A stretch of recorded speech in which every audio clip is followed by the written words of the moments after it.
Salut Julien. Salut Pierre-Paul. Bienvenue dans la cuisine des gastronautes. Bah écoute, tu vas nous dire un petit peu ce que tu vas nous faire aujourd'hui donc. Aujourd'hui, j'ai prévu un foie gras de canard poêlé avec une variation autour des textures du maïs. D'accord. Donc on démarre par quoi? La glace au maïs en fait, qui va prendre le plus de temps. On va mettre ça en route.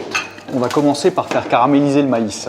Ça c'est la première des choses. Donc un petit peu de sucre, hein. On va faire un petit caramel un peu à sec comme ça. Ouais.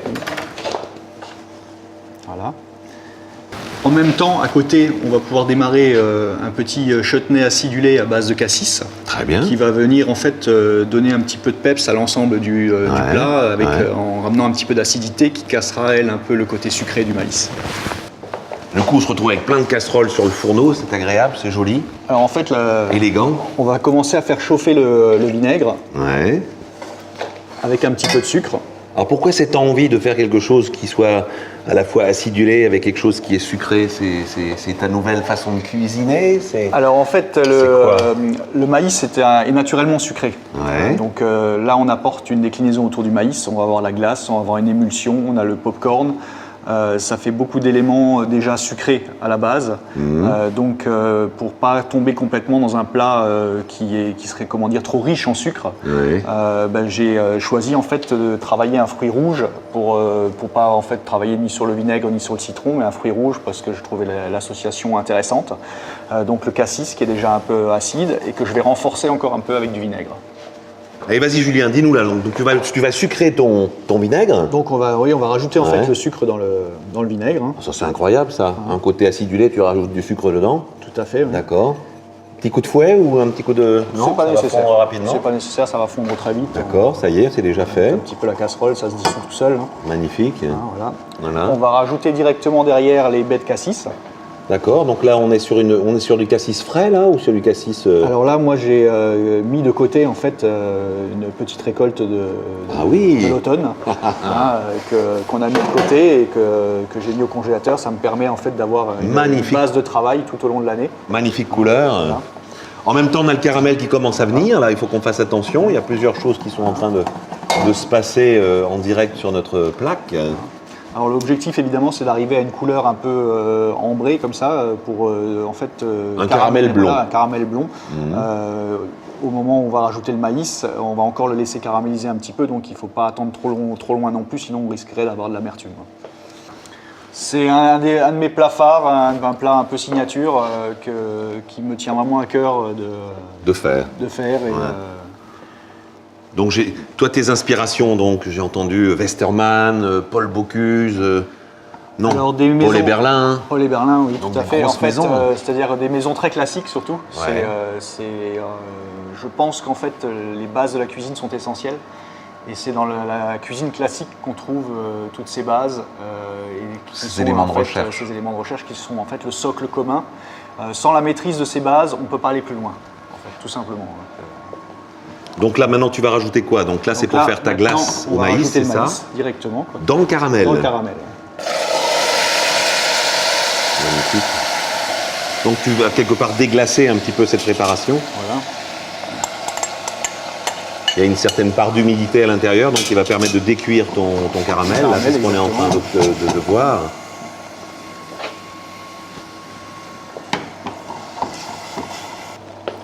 Donc là, on va en parler un peu. Donc là, on voit la réduction avec le cassis. Tout à fait. Donc et ton vinaigre sucré. Notre petit chutney va cuire tranquillement. En fait, on va cuire ça jusqu'à réduction complète du liquide. Réduit à sec. C'est-à-dire qu'en fait, on va avoir une espèce de petite confiture de cassis en fait qui va se former, qui sera complètement en fait imbibée du vinaigre réduit. D'accord. C'est là donc cette acidité qu'on recherche. Donc on rajoute dans un premier temps le lait. Donc le lait. Et en même temps la crème. Et là par contre maintenant tu as besoin de quelque chose pour mélanger. Maintenant on va pouvoir mélanger. Une spatule, quelque chose comme ça. Une petite spatule. Je vais te donner ça. Voilà. Derrière toi, pardon. Voilà. Donc là on sent le caramel qui accroche très très légèrement, mais pratiquement pas. Hein. Voilà. En fait là maintenant le liquide va nous permettre de décoller le caramel partout. Et de récupérer en fait ce côté caramélisé qu'on recherche en fait au niveau de la saveur. Donc en fin de compte, dans cette cuisine un peu moderne, voire même très moderne maintenant, je veux dire, on y associe des techniques très classiques, mais en même temps, il y a des goûts, il y a des saveurs très, très particulières. Parce que qui aurait fait il y a 20 ans une glace au maïs? Personne. C'est quand même quelque chose de tout à fait original. Non, ça aurait été même, d'ailleurs, je pense, vu comme un sacrilège. Je pense. D'ailleurs. Tout à fait. Voilà, bon, là, on commence à avoir un petit bouillon.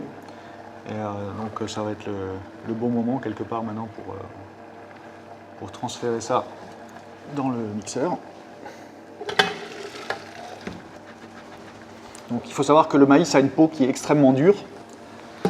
Là, on va garder la casserole, il y a encore un petit peu de caramel au fond, on va garder la même. Donc, il faut vraiment le mixer très finement. Donc là, c'est l'appareil magique que tout le monde utilise aujourd'hui en cuisine, c'est ça? Exactement. Qu'est-ce qu'on ferait sans celui-ci? Ouais. Donc, on maintient bien le couvercle. Là. Et on fait tourner. Et on fait tourner.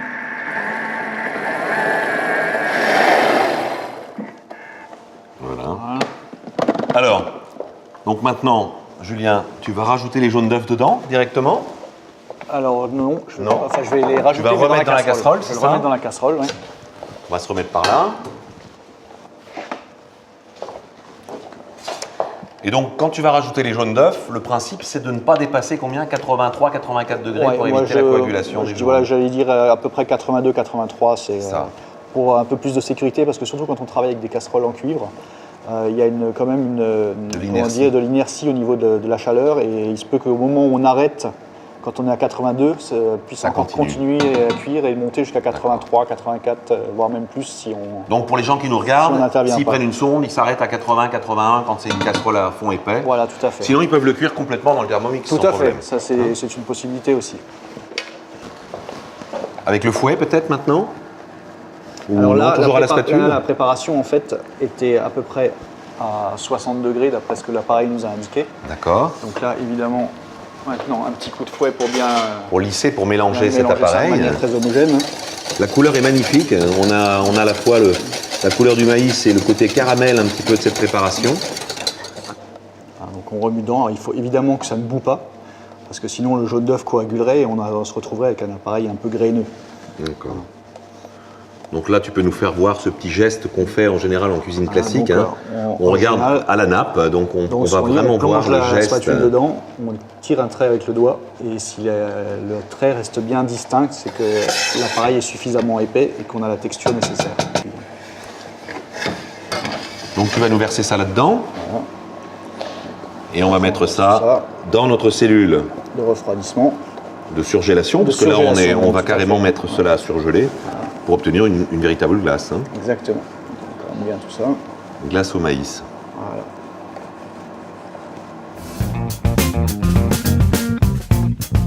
Donc Julien, la glace, elle est en cellule de refroidissement. Maintenant on passe à la polenta. Voilà, la polenta. Alors allons-y. Donc au lait. Au lait, le lait donc à bouillir. D'accord. Salé. Salé. Ça je vais m'en occuper, ça je sais faire. Super. Je sale le lait. Donc là, on est vraiment presque dans quelque chose d'idéal, quoi, au niveau de la... Là, on va encore le cuire beaucoup plus. Hein. Ça va être plus que sirupeux, il faut que ça compote même. C'est magnifique, ça.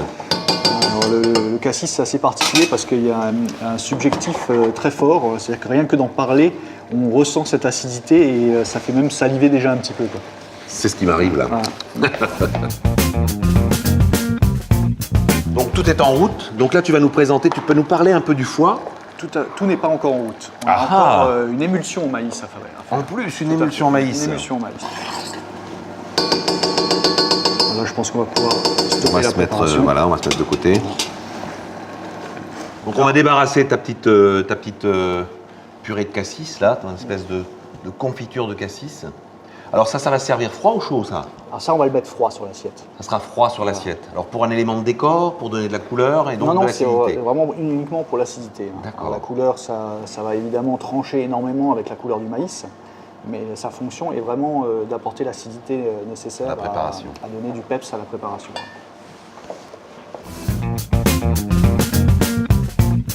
Voilà. Donc là, le lait bouillant, tu vas rajouter...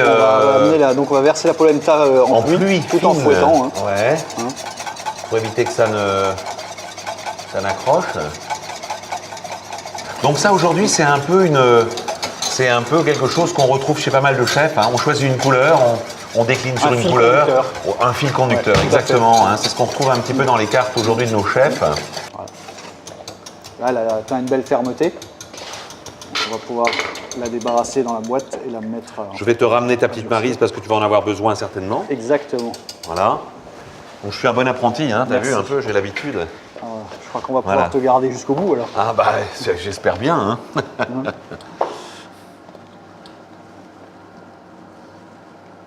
Donc sur quelle épaisseur là à peu près? Alors on va 4-5 cm. Là on est sur 4-5 cm, c'est-à-dire que ça va nous permettre en fait de couper des tranches en fait. D'accord. Une fois que ça sera bien solidifié. Voilà, tout à fait. Donc évidemment il faut le tasser pour qu'il y ait quelque chose de très homogène, tout à fait. Voilà. Donc j'ai vu faire des gens aussi avec du papier film sur le dessus, ce qui fait que quelque part on obtient quelque chose de très régulier, très lisse. Après là le côté lisse pour nous n'est pas important puisqu'on va couper des tranches fines. Donc, de toute façon il y aura une petite part de parure. Hein, oui. Voilà. Bah, c'est très bien ça. Donc, on va le taper un peu. Voilà. Je ne le couvre pas pour qu'il refroidisse plus rapidement. Exactement. Et je vais mettre ça en cellule. Tout à fait. Donc la casserole comme tout à l'heure, à sec. Caramel à sec comme tout à l'heure. D'accord, donc ça va aller très très vite. Voilà. Parce que là la casserole ça fait un petit moment que tu l'as gardée au chaud, voilà, d'ailleurs c'est déjà en train de se faire. Ça fond déjà tout de suite, c'est voilà, parfait. Donc ça va être parfait. Donc pendant que le caramel se fait, je te laisse mixer tranquillement tes pop-corn. Alors ce qu'on va faire c'est qu'on va garder quelques pop-corn qu'on va utiliser en déco en fait dans l'assiette. Allez. Donc là on va mixer les pop-corn une fois qu'ils sont terminés. Là j'ai fait du pop-corn salé, donc je les ai assaisonnés un tout petit peu en fin de cuisson. Ils sont très très bons. Hein. Alors il en faut pas mal parce que sinon le mixeur tournerait dans le vide. D'accord. Donc il faut quand même en faire une belle quantité. Voilà. Ah oui, ça c'est incroyable comme texture. Assez incroyable comme texture. Oui. C'est très très léger. Et l'odeur est assez incroyable quoi. Hein. D'accord, donc là, ainsi dans l'eau, on peut remettre ça là-dedans. Voilà. Et ça on pourra l'utiliser tout à l'heure. Pour ce côté texture très légère. Donc là, le sucre comme tout à l'heure. Exactement la blond, même manière. Un peu plus coloré que tout à l'heure ou pareil? Non, pareil. D'accord. Et là-dessus, tu vas rajouter maintenant le maïs. Le maïs. Qu'on va enrober en fait un petit peu avec ce caramel. Là. Alors, pareil, donc un peu la même chose que tout à l'heure. Tout à fait. Alors, on va faire très attention de ne pas faire brûler le beurre là par contre, parce que sinon on aurait des points noirs assez rapidement. Voilà, là on est bien, là ça fume bien. Ça va être super. On va pouvoir rajouter le liquide. Donc là, notre recette, on n'est pas loin d'être en place. Tout à fait. Souvent, on parle de ça en cuisine, la mise en place. Mise en place. Aujourd'hui, dans la cuisine, Julien, quelqu'un de parfaitement organisé, c'est 80% du travail qui est fait. C'est la mise en place qui va déterminer le service. Tout à fait. Et c'est souvent ce qu'on oublie un petit peu. Complètement. Et c'est ce qui nécessite aussi un apprentissage relativement long pour s'organiser, pour avoir justement toute cette réglementation qu'on a un petit peu en cuisine qui permet justement de travailler en avançant. Oui, c'est de l'organisation. Tout à fait. Complètement. Donc on va mettre du sel et du poivre. Voilà, sel et poivre. Je te laisse faire. Donc léger. Donc tu privilégies aussi toujours moulin à sel et moulin à poivre aujourd'hui parce que… Alors moulin à poivre oui, moulin à sel pas systématiquement. Pas systématiquement. Voilà. Donc cette préparation, l'ensemble du maïs. Et donc tu refais comme la même opération qu'on a fait tout à l'heure. Exactement c'est bien ça, pareil. Hein. On va être donc dans cette préparation avec le Thermomix. Toujours important de mettre un bouchon, hein, sinon… Et là, on voit à quel point cet ustensile nous est précieux parce que en fait, du début à la fin de la recette, il nous aura servi. Il faut dire aussi que ça permet d'avoir une texture très très particulière qu'on n'arrive pas à obtenir avec un cutter traditionnel.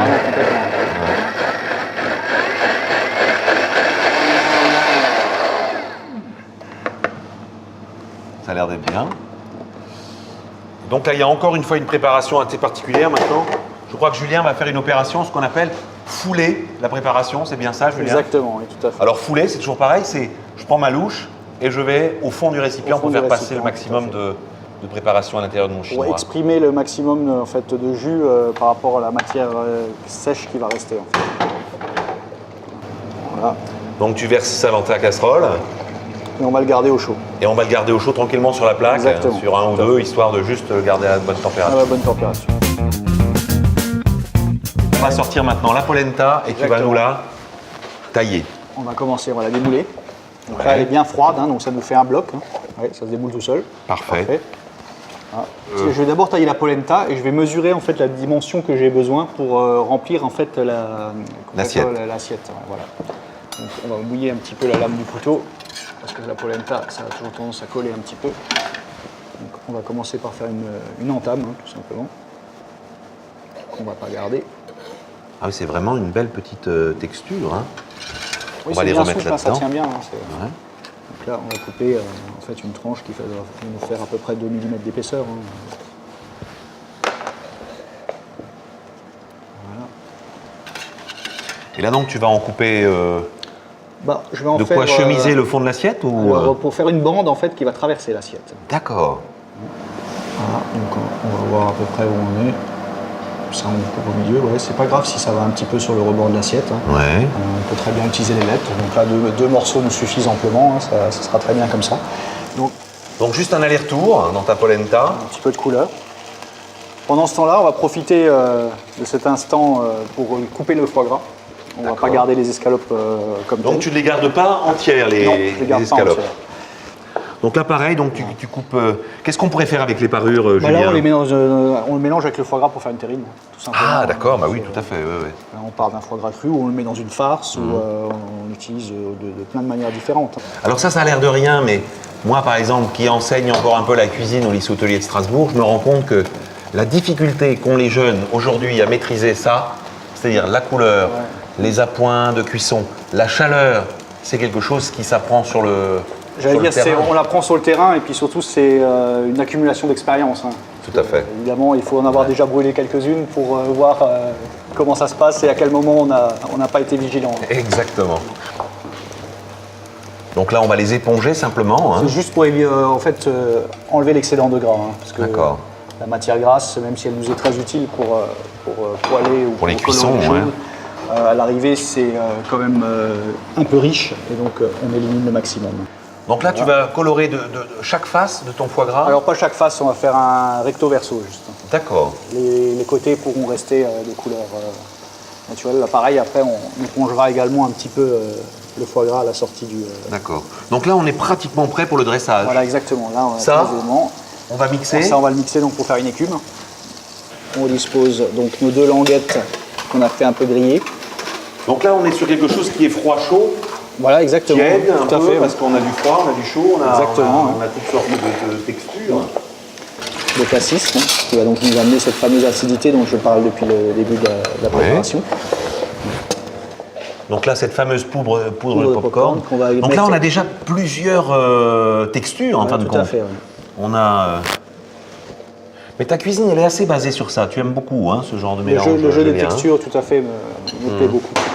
En effet. Donc là, on a une quenelle qu'on est en train de poser sur la Au niveau préparation. Donc là, j'imagine bien ce côté acidulé un peu du cassis.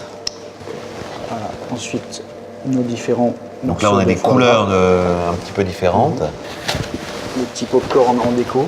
Voilà. Après, il faut faire ça un peu de manière, j'ai envie de dire, un petit peu instinctive. Il faut chercher l'endroit où on trouve que ça va bien. Maintenant, avec nos petites verdures. Donc, très peu, hein, c'est juste... C'est vraiment histoire de donner une petite couleur. Touche de couleur. Hein, mais en même temps, ça ramène beaucoup de goût parce que ça sent déjà rien oui, qu'on est. c'est très très parfumé. Donc, faut pas en mettre de trop non plus parce que ça aurait tendance à casser le. Ça pourrait casser le goût. le goût, en effet. Donc un petit peu de Ça, on va verdure. enlever. Et en finalité, donc notre fameuse émulsion. D'accord. Que je vais te laisser maintenant mixer là. Donc, Voilà. Donc là, c'est pour obtenir une espèce de mousse. Hein, de c'est bien mousse, tout ça. à fait. Le but, c'est de faire pénétrer de l'air en fait dans la masse. Là, je vais essuyer ça pour avoir une assiette magnifique. Mais là, on est déjà devant presque une œuvre d'art. Là, on est presque sur un tableau. Et donc là, c'est quelque chose de chaud que tu vas rajouter Voilà, au dernier c'est ça, moment. cette préparation Le côté est chaude. mousseux de la préparation, là, Pareil, qui va je venir continue sur à le foie dresser gras aussi avec, ou à côté? Un peu partout en fait. Un peu partout. C'est-à-dire que là, on va donc prélever cette émulsion et on va la faire couler de tout manière autour de l'assiette. complètement aléatoire en fait. Bah, c'est tout simplement splendide. C'est vrai que... On essaye de donner un petit mouvement, que ce ne soit pas forcément des traits tout droits. Ça peut aller un petit peu sur les éléments. Voilà.